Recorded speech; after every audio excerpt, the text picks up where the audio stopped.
Alors, je suis Pierre Vol, je suis professeur à l'Université Paris-Dauphine depuis 2004. Précédemment, j'ai fait une thèse à l'Université Paris-Dauphine et à l'ESSEC Business School.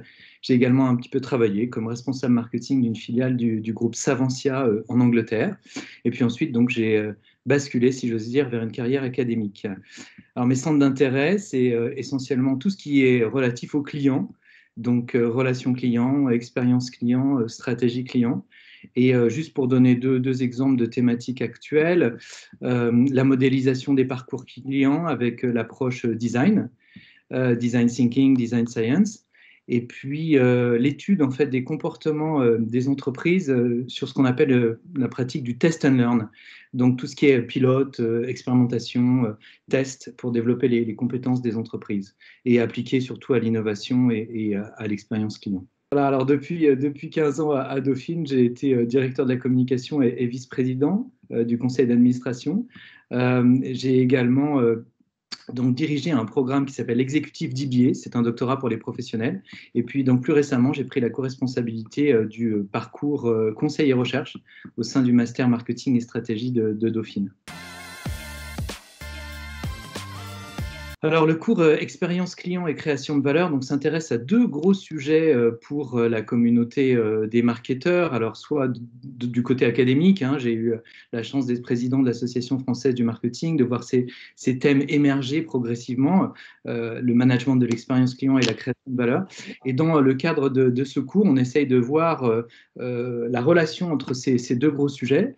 Et très concrètement, voilà, on balaye des dimensions importantes de la création de valeur, alors pour le client évidemment, mais également pour les autres parties prenantes et plus généralement pour la société. Et il y a deux grands volets. Il y a un volet un peu recherche, hein, où on regarde ce qui s'écrit sur ces sujets dans la littérature académique.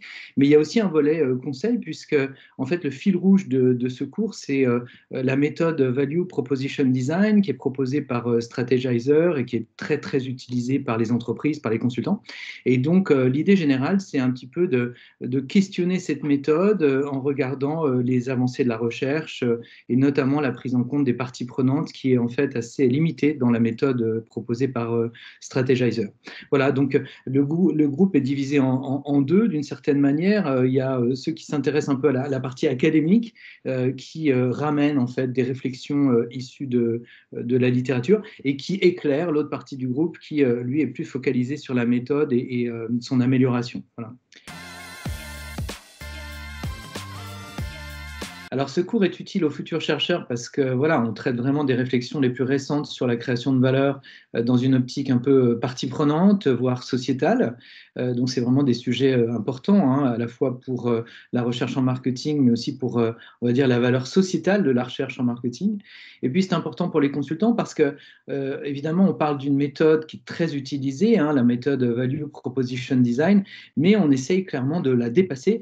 Et l'idée générale, c'est de montrer aussi aux étudiants qui s'intéressent plutôt au conseil que ces méthodologies voilà, ont leurs limites et qu'on peut les enrichir à partir de la recherche.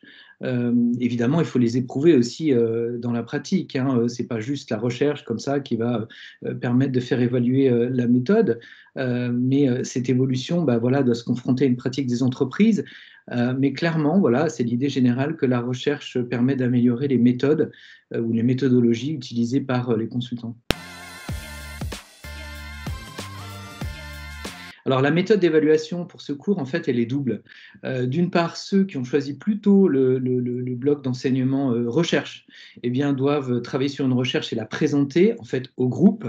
Et l'autre partie du groupe qui a plutôt choisi le bloc conseil doit appréhender la méthode à partir de l'ouvrage Value Proposition Design et doit conduire une petite réflexion pour voir comment la recherche, justement, permet de faire évoluer la méthode en dépassant ses limites, en la prolongeant et en particulier en intégrant les dimensions sociétales, de développement durable, de relations avec les parties prenantes qui sont très peu mobilisées dans la méthode actuellement.